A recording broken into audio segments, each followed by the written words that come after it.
Pool campus में हम लोग गए, सब थे हम, मेरा पूरा बैच गया RDIT से। उसमें कॉलेज का कोई रोल नहीं था क्योंकि पूल कैंपस है, ऑल कॉलेजेस का इनवाइटेड किया। ठीक, हम लोग गए, मुझे भी लगा कि कोई नहीं, लेकिन मैं अपना बेस्ट दूंगी सामने से। ठीक, क्योंकि एक चीज हमेशा याद रखिए, आपको कोई प्लेटफॉर्म मिल रहा है तो वो कोई प्लेटफॉर्म छोटा या बड़ा नहीं है, आप पर डिपेंड करता है कि आप अपनी नॉलेज को किस तरीके से गेन कर रहे हैं, आप वहां से क्या सीख कर निकल रहे हैं। मेन चीज ये है। तो हम लोग गए वहां पर, वहां thousands of students were appeared there in an exam. Firstly हमने रिटन एग्जाम्स क्लियर किया, उसके बाद मुझे तब भी लगा कि शायद इतने स्टूडेंट्स में मेरा तो आएगा नहीं भाई, वहाँ तो SRMS के, उत्तराखंड, मुरादाबाद, MIT, NIT सब बच्चे बैठे हुए थे, तो मुझे भी लगा शायद नहीं होगा, but I will try my best. ठीक, रिटर्न का रिजल्ट आया, उसके बाद हम लोगों की 3 से 4 इंटरव्यू हुए, क्योंकि पूल कैंपस है तो उनको भी देखना होता है कि इतनी स्ट्रेंथ में से हम 3 या 4 कैसे निकालें। तो वो क्या करते हैं, they always try to filter yourself. वो इतना फिल्टर करते हैं, इतना फिल्टर करते हैं, क्योंकि उनको वो फ्री चाहिए होता है अमंग thousands of students। अब वहां पर क्या हुआ, हम लोगों ने एक इंटरव्यू दिया, ठीक है, उसमें से मेरे कुछ क्लासमेट्स फिल्टर हुए, ठीक, फिर दूसरा इंटरव्यू, तीसरा इंटरव्यू। और ये चीज कभी भी मत सोचिए कि अगर मैं यहाँ आया हूँ, सर का कोई कजिन है या इनका कोई रिलेटिव है कि इसी का सिलेक्शन होगा, हम तो बेकार आए हैं, ये भी मत सोचिए। Just try to improve your best and just try to give your best. Okay, वहां मेरा ये सब इंटरव्यूज हुए एंड फाइनली मेरा सिलेक्शन हुआ। उसमें मेरी फ्रेंड भी बैठी हुई थी, जस्ट एज माय कॉम्पिटिटर। मेरी बेस्ट फ्रेंड मेरा एज अ कॉम्पिटिटर वहाँ बैठी हुई थी, बट उसका नहीं हुआ किसी वजह से, मुझे बुरा भी लगा, कोई नहीं, लेकिन मैंने अपना बेस्ट दिया वहाँ। और ये समझिए सुबह के 10 बजे से लेकर शाम के 7 बजे तक इंटरव्यूज हुए, क्योंकि फुल कैंपस था, वहाँ पे बहुत स्टूडेंट्स थे और उनको लेने कितने थे, सिर्फ 3 स्टूडेंट शाम में।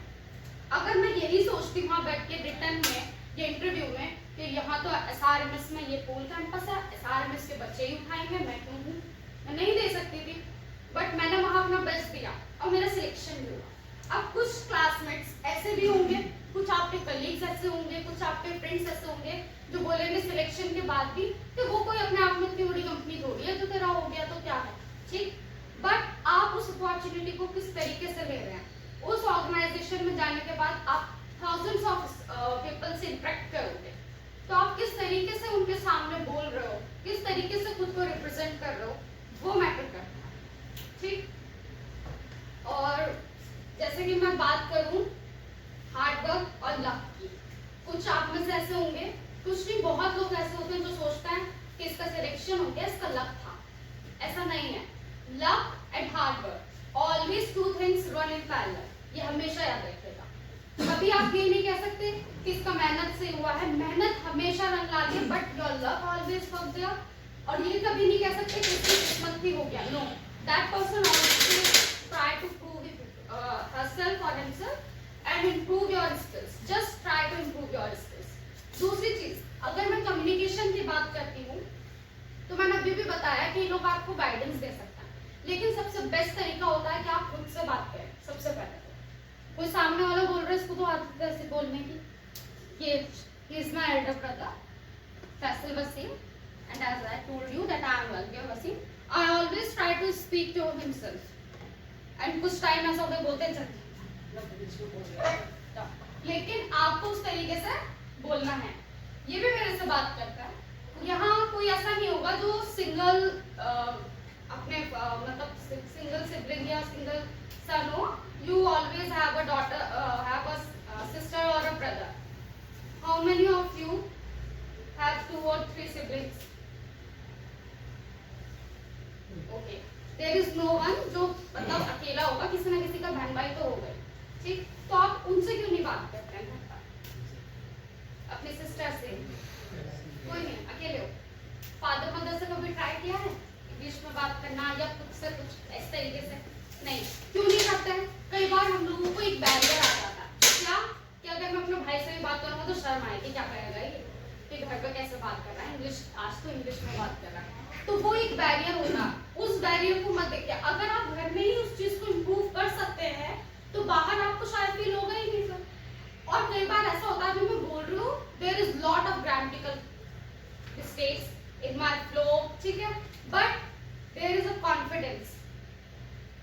that how you behave, how you introduce yourself. ठीक, कभी भी आप इंटरव्यू के लिए जा रहे हैं, firstly you have to work on your personality, on your looks. I am not saying कि आप ऐसे बाल वाल you. अच्छा, मैं आपसे एक क्वेश्चन करती हूँ इस चीज को यहीं रोककर. How many of you would like to be more handsome or smart? आप में से अगर मैं पूछूं कि आप क्या होना पसंद करेंगे, handsome or to be smart? Why? Can you please give me your explanation? क्यों? handsome क्यों नहीं, smart क्यों? मैं बोलती हूँ तुम्हें handsome होना चाहिए, to be very familiar, smart नहीं होना चाहिए, और वो बोल रहा है नहीं मुझे smart होना चाहिए. Then why? मुझे उसका एक्सप्लेनेशन चाहिए कि आपने उसमें से स्मार्ट क्यों चूज किया, हैंडसम क्यों नहीं, बताएगा कोई? बोलिए कुछ भी, मैं नहीं बोल रही आप इंग्लिश में बोलो, just give me answer whatever you like, just give me explanation.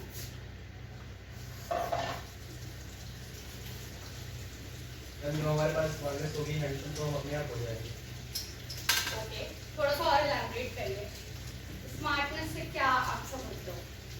Smartness मतलब हर चीज़ की पढ़ाई, मतलब जिस चीज़ में हम अच्छे हैं, अलग चीज़ों में अच्छे हैं, तो अपने हाउ आप to behave in different situations, how to tackle your problems. ठीक है, तो स्मार्टनेस क्या है? स्मार्टनेस एक बंडल है, आपकी ग्रेटिट्यूड, आपके एक्सप्रेशंस, आपकी वे ऑफ टॉकिंग. तो स्मार्टनेस क्या है? The bunch of your whole personality. ठीक, हैंडसम तो आप अपने आप हो जाएंगे, लेकिन सिर्फ हमें अपने लुक्स पर ही ध्यान नहीं देना, हमें that you have to that much smart, that how you behave in different situations, how to tackle your problems. अगर आपके सामने कोई सिचुएशन है तो आप कितना स्मार्टली उसको ले रहे हैं, that is the important thing. ये इम्पोर्टेंट नहीं है कि आप कैसे कपड़े पहन के और कैसे हैंडसम बन के चले गए, दैट ऑल्सो मैटर्स. कभी कभार हमारा ड्रेसिंग सेंस, हमारे लुक्स भी मैटर्स करते हैं, but how smartly you behave in different situations, that is the most important thing. अगर मैं बात करूं कि आपने सिर्फ अच्छा सा लुक प्रिपेयर कर लिया अपना और जा रहे हैं आप इंटरव्यू में टाई वगैरह लगा के, वहां जाकर आप खुद को इंट्रोड्यूस भी नहीं कर पा रहे, तो क्या वो लुक्स मैटर करते हैं आपके? नहीं करते हैं.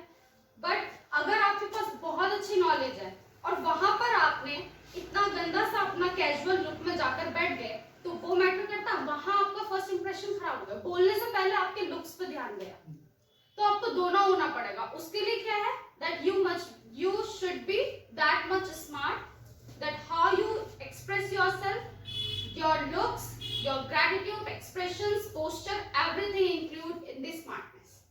ठीक, अगर मैं बात करती हूँ कि आप किसी इंटरव्यू में गए हैं, वहां जाकर आपने खुद को इंट्रोड्यूस किया, ठीक है, इंट्रोड्यूस कर रहे हैं आप, बट इंट्रोड्यूस करते time you should not be that much personal. सबसे पहले आपको थोड़ा प्रोफेशनल होकर बात करनी है, अपने बारे में बताइए, आप कहाँ से बिलोंग करते हैं, आपका कॉलेज कैसा रहा, आपकी क्या जर्नी है, आप क्या करना चाहते हैं. That is the most important thing. After that you comes to your family, ये चीज का ध्यान रखिएगा.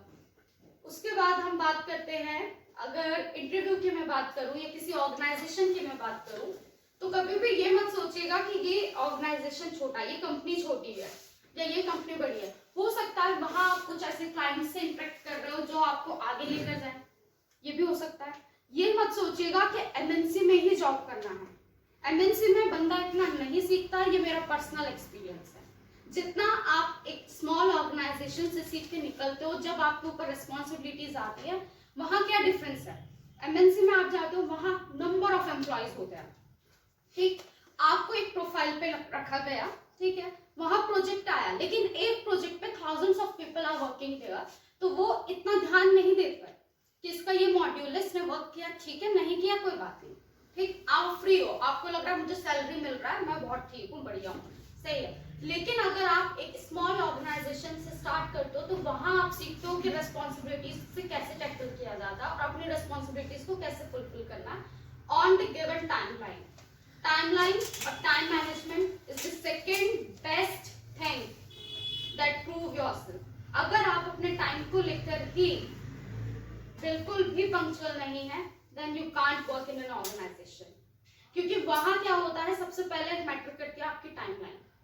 अगर आप टाइम मैनेजमेंट को लेकर ठीक नहीं है, आपके अंदर वो कॉन्फिडेंस नहीं है कि सामने वाले को आप जो टाइम दे रहे हो उस टाइम पर आप अवेलेबल हो, आपका प्रोजेक्ट रेडी है या नहीं है, तो आपका इंप्रेशन वहीं खत्म। इस चीज का ध्यान रखना। आपको लगता है मैं ये प्रोजेक्ट 10 डेज में नहीं कर सकता, आप सामने वाले को बोलिए कि मैं ये 20 डेज में करूंगा, ठीक है। आपके अंदर वो कॉन्फिडेंस है कि आपने उसके लिए 20 डेज मांगे हैं, ठीक है। तो सामने वाले को क्या होप होगी कि 20 डेज में मेरे को प्रोजेक्ट डिलीवर करेगा, ठीक है। उसने बीच में आपको डिस्टर्ब नहीं किया, आपने 20 डेज में डिलीवर किया, आपका इंप्रेशन भी बेस्ट था और आगे वो आपको प्रोजेक्ट देगा भी कि इसने गिवन टाइमलाइन में मुझे ये चीज दी। वहां क्या वर्क करता है, वहां आपकी टेक्निकल नॉलेज वर्क करती है। हमेशा तो ऐसा नहीं है ना कि आप क्लाइंट के साथ इंटरेक्ट कर रहे हो, फर्स्ट टाइम आपने अपने हेड के साथ किसी भी ऑर्गेनाइजेशन में इंटरेक्ट किया, आगे क्या वर्क करेगा, आपकी टेक्निकल नॉलेज। आप अपने सॉफ्टवेयर्स को लेकर कितना फेमिलियर हो कि इतने टाइम में मैं ये चीज कंप्लीट कर सकता हूँ या नहीं कर सकता, उस चीज पर आपको वर्क करना है। जैसे कि आप जानते हैं this people provide you the knowledge about your softwares, CAD, AutoCAD और SolidWorks, so you have to that much knowledge, you have that much familiar with your softwares कि हम इतने टाइम में इस चीज को कंप्लीट कर सकते हैं या नहीं कर सकते हैं। और अपने अंदर वो कॉन्फिडेंस लाइए कि हाँ 1 मंथ में मुझे सॉफ्टवेयर सीखना है तो सीखना है। सामने वाला मेरे से कुछ भी पूछे, एटलीस्ट मुझे बेसिक इतना पता हो कि मैं उसको निग्लेक्ट ना कर सकूं सामने, ठीक। इतनी नॉलेज अपने अंदर रखिएगा। यहाँ से ये मत सोचिएगा कि मैं यहाँ से नहीं सीख सकता, मुझे वहां से सीखना है। ये मैंने अभी बताया भी आपको कि कोई भी अपॉर्चुनिटी छोटी या बड़ी नहीं होती है, आप उसको किस तरीके से ले रहे हो वो चीज है। सेम एज कि कोई भी अच्छा या बुरा नहीं होता, इस चीज का हमेशा ध्यान रखना। हो सकता है आप इनको पसंद नहीं करते हो, but there is lot of peoples who likes them, ठीक। इनकी फैमिली है, वो है, तो अच्छा या बुरा तो कुछ भी नहीं है। You can't mold yourself according to everyone. Just be your original identity. हमेशा कभी भी इतना ओवर रिएक्ट मत करिएगा कि सामने वाले को लगे कि इसके अंदर तो बहुत ओवर एक्टिंग है। नहीं, just be your original identity. आपको लग रहा है मैं इंग्लिश में नहीं बोल पा रहा, थोड़ा इंट्रोड्यूस करिए, उसके बाद just speak in Hindi, but you should speak in a proper way. आप हिंदी बोले ठीक है, लेकिन हिंदी में भी ये नहीं इधर को गया इधर को आई हो, What is this? हिंदी बोले बट इतना प्रॉपर बोले कि सामने वाला इंटरेक्ट करे आपसे। नहीं बोल पा रहे इंग्लिश, ठीक है, उसको वही ड्रॉप कर दीजिए, जितना आपने बोला ठीक है, नॉर्मल वर्ड्स आप यूज करिए, थोड़ा सा उससे इंप्रेशन पड़ता है कि बंदे को इतना है, वो हिंदी बोल रहा है ठीक है, बट उसके कुछ वर्ड्स ऐसे हैं जो सुनने में अच्छा लग रहा है। हिंदी बुरी नहीं है, बट यू आज के टाइम में you have to work on your communication. Communication includes all languages, और इंग्लिश आज के टाइम में वो लैंग्वेज बन गई है जिससे आपका इंप्रेशन इंप्रूव होता है कि हाँ ये बंदा जानता है। अगर आपको आपकी कम्युनिकेशन स्किल्स नहीं है, आपके पास सिर्फ नॉलेज, कोई नहीं पूछेगा, ऑर्गेनाइजेशन में कोई बात नहीं करेगा आपसे। क्यों? क्योंकि वहां पर ये देखते हैं, नॉलेज बाद में देखते हैं, पहले ये देखते हैं कि ये बंदा खुद को कैसे रिप्रेजेंट कर रहा है। समझ रहे हैं मैं क्या बोल रही हूँ? तो सबसे पहले टेक्निकल नॉलेज होना एक अलग चीज है, पर्सनालिटी और कम्युनिकेशन स्किल्स होना एक अलग चीज है, ठीक। टेक्निकल नॉलेज आपकी सेकेंडली वर्क करती है, जब आप किसी इंटरव्यू में बैठते हैं और खुद को इंट्रोड्यूस करते हैं, सबसे पहले वहां कम्युनिकेशन वर्क करती है। So you guys should be glad कि आपको वो अपॉर्चुनिटी यहाँ मिली, and I am very frank कि मुझे वो अपॉर्चुनिटी नहीं मिली। ये RVIT से हैं, ये जानते होंगे, मैं भी RVIT से पढ़ी हूँ, बिश्नौर से। वो लोग वर्क करते हैं, but they should just provide your theoretical knowledge, आएंगे नोट्स बनवाएंगे चले जाएंगे, जस्ट अ बुकिश नॉलेज। अगर आपको अपनी कम्युनिकेशन स्किल्स पर वर्क करना है तो आपको खुद से सीखना होगा। वो आपको इंट्रोडक्शन प्रोवाइड कर रहा है, आपको गाइडेंस प्रोवाइड कर रहा है, यू शुड बी ग्लैड। हमें वो चीजें नहीं मिली, मुझे तो बिल्कुल नहीं मिली। मैं खुद से पार्टिसिपेट करती थी, बट सामने वाला अपॉर्चुनिटी दे तो रहा है, आपको मिल तो रही है। सामने वाला बोल रहा है कि स्पीच कॉम्पिटिशन्स हैं, तो यू शुड बी ग्लैड कि हमारे ऑर्गेनाइजेशन में या मेरे स्कूल में ये चीज हो रही है। अब पार्टिसिपेट करना है या नहीं करना, it's totally beyond you and it's totally depends on your choice. Am Okay. Just introduce yourself. Okay. Raise your hand. How many wants to introduce yourself in front of me? Just take me as your interviewer. और अगर मैं अभी तुमको reject करती हूँ, then you should understand that how और कितना तुमको अपने ऊपर काम करना है.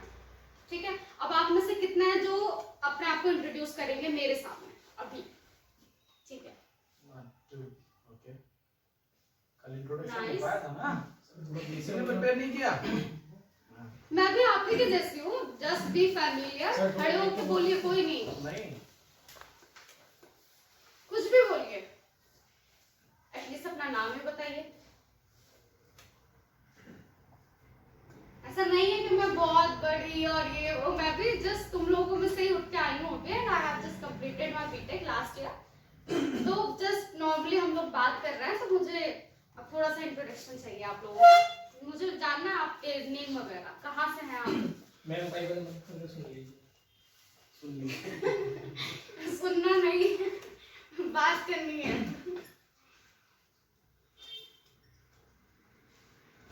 सही, ठीक है. आप ब्लू हुडी, आप His name is Rohit. Rohit. Yes. Hello everyone. First of all, thank you for giving me this opportunity to introduce myself in front of you. एक सेकंड. आपने ही बोला, ठीक है. मुझे बहुत अच्छा लगा. First day clap for it. खड़े हुए उन्होंने बोला. अब दूसरी चीज, आपने ये लाइन बोली, आप इसका मीनिंग समझते हैं? चलिए मुझे बताइए. कोई नहीं, आराम से बोलिए. बिल्कुल, बहुत आराम से. सबसे पहले मैं आप सभी को इस चीज़ के लिए धन्यवाद करना चाहता हूँ कि आपने मुझे ये अवसर दिया, प्रदान किया कि मैं आपके सामने अपना परिचय दे रहा हूँ. ठीक है, आपको इसका मीनिंग पता है? ठीक है. अब इसको ना एकदम लाइन की तरह से नहीं, इसको फ्लो में बोलिए. क्या आप लोगों ने मुझे ये अवसर, हिंदी में बोलिए आराम से, चिल आउट होकर. मैं आप सबका धन्यवाद करना चाहता हूँ कि आपने मुझे यह अवसर प्रदान किया कि मैं यहाँ खड़े होकर बोल रहा हूँ. ठीक है. तो जब आप इस चीज को इंग्लिश में बोलते हैं, तो आप इसको ऐसे क्यों बोल रहे हैं जैसा आपने एक लाइन रटी है? लगा? अब इसी चीज को हम इंग्लिश में कन्वर्ट करें. First of all, very thank you so much to provide me such opportunity to stand in front of you or to speak in front of you. ठीक. तो उससे क्या लगा कि मुझे समझ आ रहा है मैं सामने वाले से क्या बात कर रही हूँ. मुझे उस चीज को याद नहीं करना. तो समझ गया. ऐसा नहीं है कि नींद से उठा के कोई बोले कि वो लाइन सुनाना जरा, कि कौन सी लाइन थी कि थैंक यू सो मच, फिर बीच में कुछ भूल गए. इन फ्रंट ऑफ यू बीच का मिस हो गया क्योंकि वो हमने याद करा था और किसी ने उठा के पूछ लिया, तो वो लाइन मेरी मिस हो गई. ये चीज नहीं है. जब आप कभी फ्लो में बोल रहे हो तो इस चीज का ध्यान रखें कि जस्ट जैसे कि हम हिंदी में नॉर्मली बोलते हैं, हम वैसे बोलें. जब हमें उस चीज का मीनिंग भी पता है तो हम उसको याद क्यों कर रहे हैं? किसी ने हमें एक लाइन बताई, यू शुड बी ग्लैड कि आपको एक लाइन पता चली है कि इसका क्या मीनिंग है. अब ये आपकी रिस्पॉन्सिबिलिटी है कि उस एक चीज को आप कितने तरीके से मोल्ड कर सकते हैं. हो सकता है ना? जरूरी तो नहीं एक ही चीज हो. सिनोनिम्स एंटोनिम्स पढ़े हैं? एक चीज के कितने मीनिंग्स होते हैं और एक ही चीज को कितने तरीके से बोला जा सकता है. तो अगर सर ने आपको इंट्रोडक्शन प्रोवाइड किया है तो ये आपकी रिस्पॉन्सिबिलिटी है कि आप वो सारे के सारे एक ही इंट्रोडक्शन याद नहीं करेंगे. आपको क्या करना, उसको थोड़ा सा मोल्ड करके इनको दिखाना है कि सर मैंने इस चीज को मोल्ड किया और अब मैंने इसको इस तरीके से प्रिपेयर किया.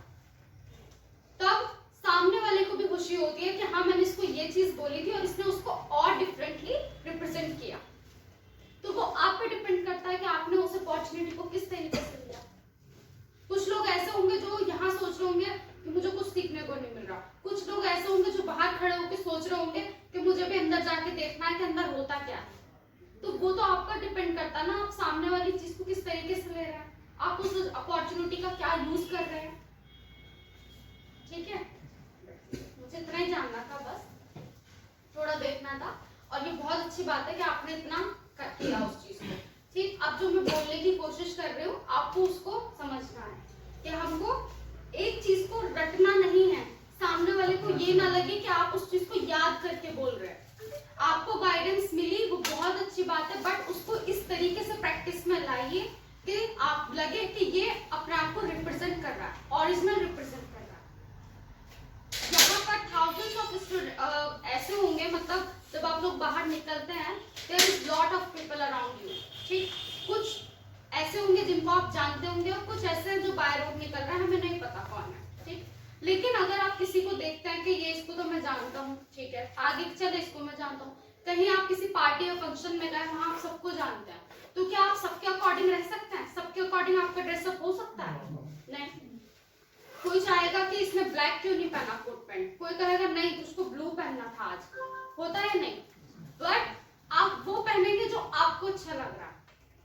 वहां आप क्या है, वहां आप ओरिजिनल है अपनी पसंद को लेके, तो फिर अपने करियर को लेकर या अपनी स्किल्स को लेकर आप ओरिजिनल क्यों नहीं हो सकते?